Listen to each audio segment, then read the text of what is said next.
I have been overcoached before, and I think that is an issue at times.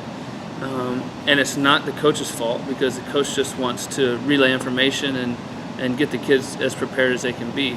But you got to know your kids. Some kids can take that.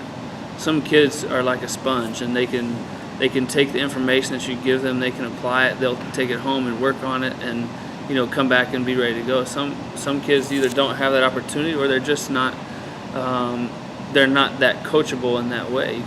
It's kind of like as a quarterback, if a receiver drops a ball and they continually do it, or they run a wrong route, there's something has to be done in between me and the receiver.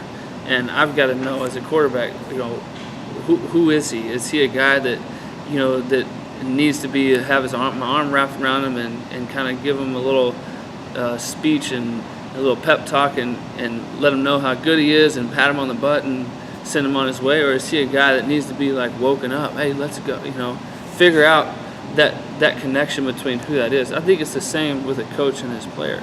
Some kids need to be coached, and they need to be given information, and they need to be, maybe they're not the most talented kids, and they can become more talented by all this information that you give them. Or some kids are just great athletes that just need to go play.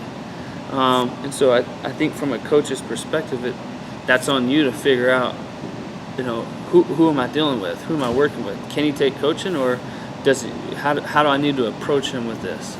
And so many times I've had coaches just come up and just overcoach me and tell me all these things, and now I've got all this information in my head, and I start playing slower and making mistakes.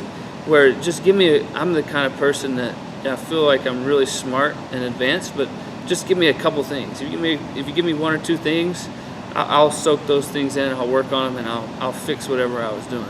Just don't overload me with information, because then I play a lot slower and thinking about things, and I'm not as good as what I know I can be.